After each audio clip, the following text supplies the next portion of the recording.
Welcome to A People's Guide to Publishing podcast.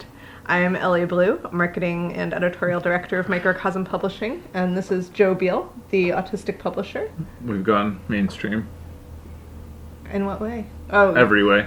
Oh, I didn't say the sane voice of reason. I feel like that is marketing, but maybe not the most accurate marketing. Mainstream. Anyway, this week we are going to discuss on our program the glorious topic of what happens to books that are not sold. Oh. Not as sad as it sounds, really. Area of opportunity. They all go to a magic fairyland where they're each given a pony. And wings. Let's start at when a publisher is setting out to put a new book in the world. It's a beautiful thing when a new book is made. And we spend a lot of time and effort deciding how many to print. And then we sell a lot of books, and then some of those books come back to us, and sometimes a lot of those books come back to us if they haven't been sold by the stores. And sometimes, for whatever reason, maybe we didn't sell the books in the first place, or maybe we sold them and they were returned, we end up with a lot of extra books. There's a famous case in the history, I guess it's a lawsuit case, where publishers used to write off unsold inventory years after the fact, but in more recent times, it was found that they had to do that more or less immediately, during the calendar year, or they would lose that ability. So the vast majority of publishers, large publishers, big five publishers, and large indies, would do one of two things with their unsold inventory. They would pulp, which is literally grounding up those books and turning them into new books. It's like recycling, or if you're of a particular type of religion, reincarnation. And then the other thing that they do is called remaindering, which is sort of in decline because nowadays, with so many books in print, the remainder dealers are completely overwhelmed and swimming in the possibility of remainders, and the quality of remainders, you would think would go up with all this, but it kind of goes the other direction. Whereas years ago we could buy great remainders, nowadays you cannot. But what a remainder is, that's probably the question that Ellie was going to ask me, because Ellie is a reporter, and these are the kinds of things reporters ask. A remainder dealer, which is kind of like a wholesaler, except you kind of go door to door and you're like, I have 2,736 unsold copies of this book and I have nothing to do with them. What will you give me for them? And so they typically give you somewhere between like a dime and $3 a book. And then they come and send a truck to pick them up and transport them to their warehouse. And if you're lucky, that covers your production costs on that book. So it's like you would never remainder to make money. You're remaindering more to cut your losses. And, essentially when you remainder a book, the other notable thing is it's basically impossible to re-enter that book into the market. So... because it floods the market with the remaindered copies that are being sold cheaply. So when you go to a big bookstore like Powell's, for instance, they very prominently have many shelves of books for display that are like for $8 or just $10 or $12. And sometimes they're really nice books, and some of them are bestsellers, and some of them are classics. And they all have that like magic marker Sharpie line across the top or the bottom of the pages.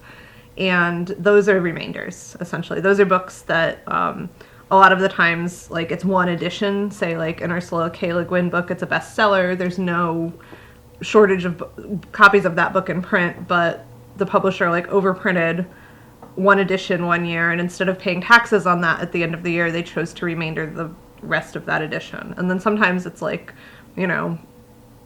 like a store like Powell's is savvy enough and they have a good enough relationship with the remainder dealers that they can get the best remainders, like books people want to buy anyway. And they do really, really well with those because they can sell them at a bigger markup than most of their other books. Like most booksellers get a 40 to 50% discount on new books, but on a remainder, you could potentially buy the book for 10 cents or a quarter or $1 or $5 and then sell it for like $8 to $12. And that's just good business. The unfortunate thing about that is the economics of it means the author isn't getting paid for it, essentially. So like, the author isn't earning royalties on those books. So it's like a good deal for the consumer, but it's tough. But then again, the author also wouldn't have earned royalties on the books if the book was pulped. And Or you if wouldn't it have was gotten to read it. unsold in the first place. Or if it was sitting in the warehouse sadly gathering dust. So that is, for an indie publisher or a smaller publisher, the emotional bonds of unsold books is such that people generally do not want to do either one of those things. They generally want to hold on to this idea that someday somebody will discover this book and it will magically, just get new legs, and they'll just start walking off the line and all that. Some friends of mine will often find literary programs to donate books to in bulk, things like that. What do we do with unsold books? So once upon a time, I guess it's still the same things more or less. It hasn't really changed in over 20 years. So we send a lot of unsold books to people in prison who write to us and ask us for books, or sometimes they just ask for a catalog or for Bibles or for English to Spanish dictionaries or other things that we don't have. We send them what we do have, which is our unsold books. We also include unsold books in orders, where if somebody orders a priority mail envelope, then we can include it in there without added cost, because it puts it in the hands of somebody that presumably would appreciate and hopefully does already appreciate what we do. And we've done some remaindering, but it's generally not a great, it's like you're kind of saying that this book is done, You're giving up on your book. So that is generally the last course of action, unless you're sort of moving towards the end of rights for a title and you don't have a way to sell the final books. Good. Sometimes we'll make donations to schools and things. And I want to define what an unsold book is for us at Microcosm.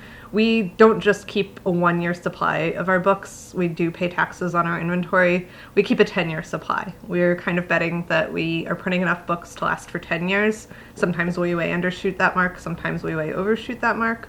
But anything above a 10-year supply, we just assume we're never going to sell. So we'll kind of give those books away until we hit 10 years, and then we'll, keep selling through the book.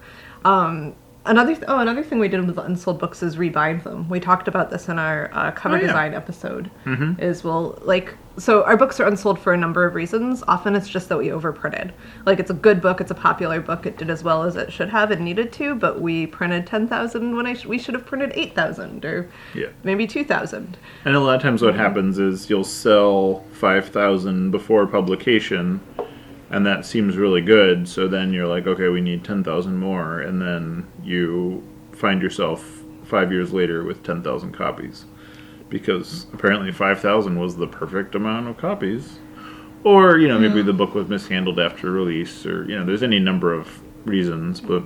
some of our books, I think, would have sold more, but the cover development didn't show you what the book was, and so it's, a really good book, but it just wasn't finding its audience, and so that's another area where we have a lot of unsold books, unless we're able to rebind it. Like I talk about in the People's Guide to Publishing book, you really want to sell it in slowly and work up slowly, Yeah, do not be lured by those big Costco orders or those big Barnes & Noble orders. Many books where we will sell many thousands a month, years after release, and even sometimes reprint every few months.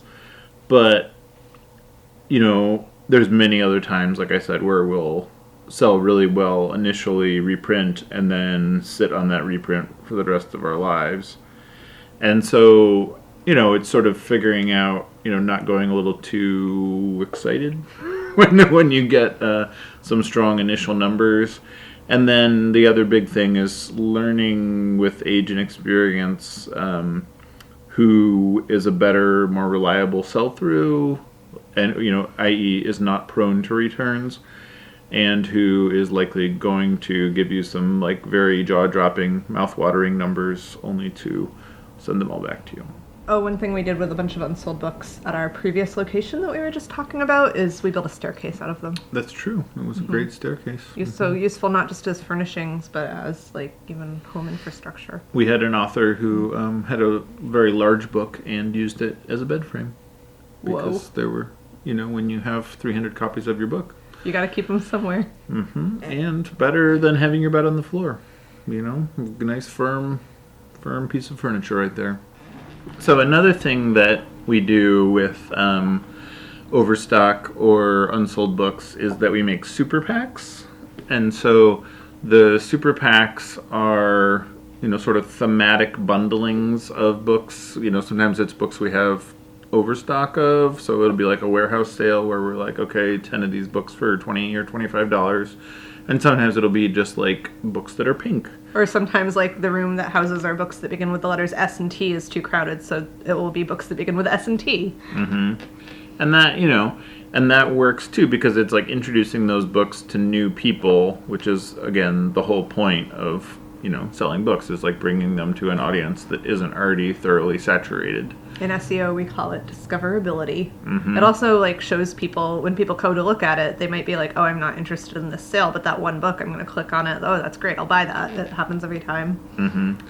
And so, giving your books away for free with orders, giving away the unsold books that you have too many of with the books that are selling rapidly is just, it's good karma, and it's a good way to, sort of introduce people to the rest of your catalog, and whether they tell their friends about it or just make like a social media post about it, all those things really help, and it helps to clear out space for, things rather that is maybe less depressing than just, recycling them or whatever. And this is why we put ads, one of the reasons we put ads for our books and our other books, because, you're building a house of cards here. Everything supports everything else somewhat delicately. A house of cards does, but like you're a master house of cards builder, you're really good at it, and maybe you're cheating a little with glue. Publishing is for the masters of the house of cards. Well, I guess it's not dishonest. Well, on that uplifting note. This has been A People's Guide to Publishing, the Vlogcast, Volume 1,000,001. You can find us online at microcosm.pub. You can find us on Facebook at Microcosm Publishing, on Twitter at Microcosm, and on Instagram at Microcosm_pub. Please go to your iTunes and podcast homes and give this puppy 5 stars so other people can find its discoverability. Yeah, marketing.